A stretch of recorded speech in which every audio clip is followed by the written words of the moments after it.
Unscripted, unfiltered, unapologetic. Diner stops and real talk. The voice of farmers, not politicians or promise makers. Just honest conversation about agriculture's biggest issues. At the table today.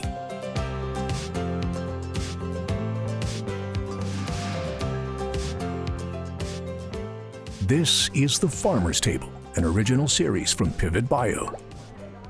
Hello, and welcome once again to The Farmer's Table. I'm Andrew McCrea, the host of American Countryside and a farmer in Northwest Missouri. Today we travel back to Nebraska to meet up with three veteran farmers to find out what's keeping them up at night. Joining me are two Nebraska farmers, Quentin Connealy of Tekamah and Randy Uhrmacher from Hastings. They're joined by Rabou of Albin, Wyoming. When it comes to running a farm, there are plenty of restless nights for all three of these experienced farmers. Just thinking about the farm going from one generation to the next, not because we don't get along, I think we get along great, but just thinking about, okay, the labor and the knowledge and the finances and everything that goes into that, and thinking about how does a person take on that leadership, that keeps me up at night thinking about how I do that. I'm curious, what do you guys think about on the farm? What's keeping you up at night? Over the years, I've kind of learned not to worry about things out of my control. I worry about things that are in my control, whether it's the right time to market your grain. Is that pivot stuck out there tonight? I can't get parts for the pivot and it needs to be run around. It's 3 days out. It's going to be sitting there and it's not going to rain. That's the type of stuff that keeps me up at night because it's stuff that I feel is in my control. There's so many things out of my control, like whether it rains or the wind comes up or we get a hailstorm. That stuff doesn't keep me up at night anymore because I know I can't control it. Takes a while to get, it's an endless list. It seems yeah. like. I think that's a really good point because I think that we can spend a lot of time almost living like retrospectively, right? Like living in the past and saying, well, I wish I would have done this. I wish I would have not done this. And trying to figure out how to make that better in the future.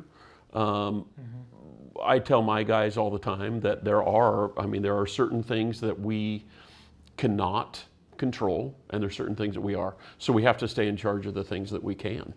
And that can be challenging. The best thing we can do is be prepared. Every little aspect, finance-wise, marketing-wise, best part is to be prepared and get lucky, I guess. I've been accused of not being satisfied with what I'm doing. I'm always looking for something better. And it's like, well, I don't know if that's such a bad thing, but I guess right now, marketing is one of the biggest things that keeps me up at night because we're in times right now that I've never seen as far as marketing's concerned with our basis levels the way they are. It's like, okay, I always try to sell my crop twice, once on the futures and once through basis. Okay, do I set all the basis and the futures at the same time, or how far is this basis going to go? How short are they going to be on grain in Kansas and Texas, where a lot of our corn is going right now? So it's kind of a Russian roulette deal right at the moment with marketing grain. I'd say just watching the prices, input prices right now. I'm kind of a younger producer. I've been in and out. I've lost a lot of money. I've made some. So now just try not to grow too fast and just trying to keep everything in check, sharpen my pencil, and try to make sure my team's complete to make sure I'm able to succeed. I always say up until this last time, 2012 was my best year. 2014 was my worst because we had 2012 input cost and the price of commodities was already dropping down. So, that's how fast things can change, and I'm looking for that to happen again now. But I guess that's one thing that could keep you up at night is when do you start forward selling your crops and waiting to buy your inputs? Now we've been forward buying our inputs and waiting to sell our crops. Well, it works out. There's going to come a time when that's going to switch, and when is that? And that's another $1 million question of farming. Right. I'd say for me, really, what keeps me up at night is inputs have gone up so much right? That they're, we have high markets right now. We have had for a couple of years. But what happens when the markets start going down? We know that the crop markets run in a cycle, and so they're bound to go down at some point. So what's going to happen to that imbalance? And it's my belief, and it's what I talk with my buyers about all the time, that any relationship that is good, any relationship that's long-term, any relationship that's worthwhile, has to be mutually beneficial. Well, it's all a team. We're all a team, and from one end of the spectrum to the other, and we got to act like that. Yeah. We can't be greedy and take it all ourselves, because that'll come back and bite us. It's a great point. That It always does. Our mutual respect, we're each trying to grow and make our own, but if you start growing too fast, then the bottom falls out, and you need somebody there to help catch you, and that's comes back to relationships. So, Well, and I think it's not just relationships with suppliers; it's relationships with each other. That I don't know about in your community, but in our community, a lot of times there's a lot of dissension, because you have guys that are next to you and they have a grudge because you were competitive. Although that's the business and the nature of things that we're in, we need to realize and develop that understanding that we're all on the same team, and we can really leverage each other for a positive benefit.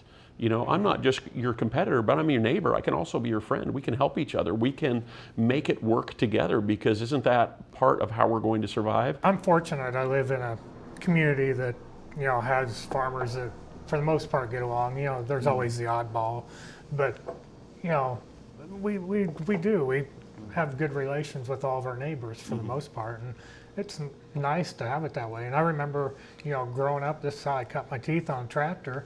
They put me on an old tractor, and I drove between the bales, and community people, neighbors all got together and put up hay, and we did that for a couple of days. You go from one farm to the other, and I got to be a tractor driver when I was, too young to be driving one. Best way to learn, right? Yeah. Farmers have always taken care of what they value.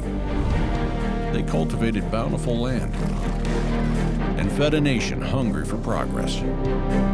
As Americans dialed up, precision on the farm led to yields once thought impossible. But when it came to nitrogen, it wasn't precise or predictable enough. Farmers deserve a nitrogen worthy of who they are and what their land can provide. And now there is one. If you grew up in the 80s and times were tough, maybe our parents told us, maybe you shouldn't go into farming because times are tough. Do you find that you tell your kids now that they should go in farming because times, in a sense, are good? How much have things changed? Because my dad loved me and wanted me to go into farming if I wanted to, but I was sure told, hey, this is not good right now. But times are kind of good now. Yeah, when I started, I was 1985. I was told not to start farming, in that time period, because there was no money in it. There'd never be any money in it. But I learned a lot. I learned, how to make it when times were tough. I, just learned a lot of stuff doing that.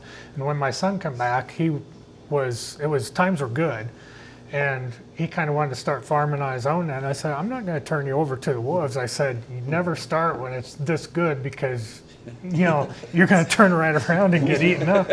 And he made the comment, he goes, all my friends that started farming, when I came back to the farm and you wouldn't, really start giving me a lot of responsibility at that time, he said they all went broke.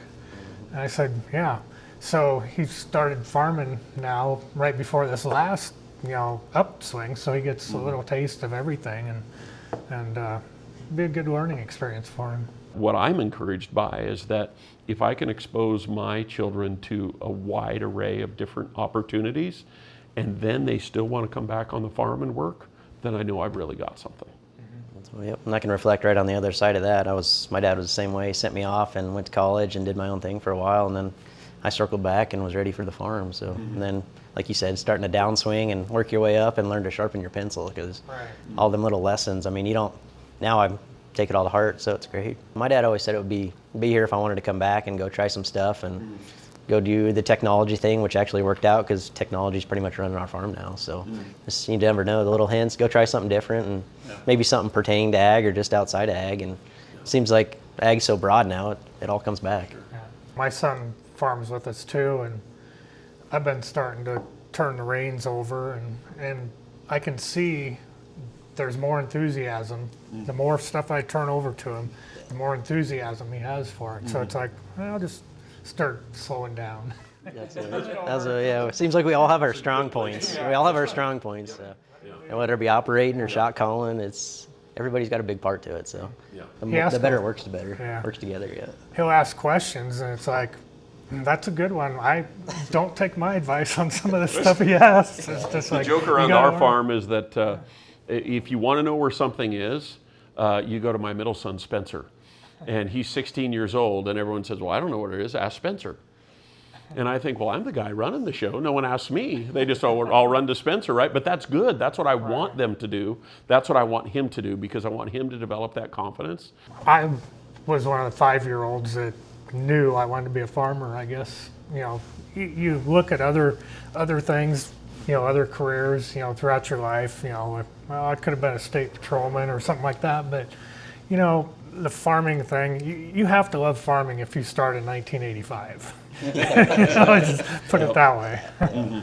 So despite all the challenges, all of us are in farming, so we must love it for some reason. So what keeps you in agriculture? What keeps you motivated? I know for me, it's just the love of carrying on something that's gone for generation to generation, to see that crop grow or to move those cattle on horseback. It's just the thrill of being able to do that and be on the land. But I'm curious, what do you see, Ron? What do you enjoy about this?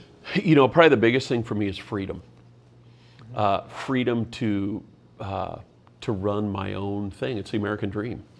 That I have been able to start an enterprise, grow an enterprise, and continue to mold and flex that to meet my family, and that is just us. This is what we do. This is our family. As far as farming, you know, the freedom part is great. I like being my own boss. You know, that's a huge deal. I get to decide what I do every day. Living off the land, and then knowing that you're doing something good for the rest of the public. You know, I'm a part of the food chain that feeds America and the rest of the world. You know, yeah, I don't grow stuff like fruits and vegetables they can directly eat, but I'm a part of that puzzle, and it takes everybody as a team to do that, and that's something that makes me really proud. Yeah, absolutely. I'd have to circle back to the freedom. I mean, being our own boss and doing our own thing and making our decisions, and then getting to show our family how to do it. We got little kids out there irrigating with us and running around with us, being safe, learning how to grow up, and just freedom, being out in the country and being able to throw your own steak on there and know that you fed them the corn, and it all circles back, and being part of the infrastructure, and just huge. So now that I have grandchildren, I probably have a little more patience with them than I did my kids. But it's fun to go out and teach them this stuff. You know, you show them what you're doing and how it's done, and they're like a sponge, and that's very enjoyable. Makes it rewarding, enjoyable, and all around. Yeah. Yep. Communication for these farmers is nearly as important as rain to the future of their operations. We want to thank Randy, Ron, and Quentin for sharing their perspectives on the business we all love. We'll see you next time on The Farmer's Table.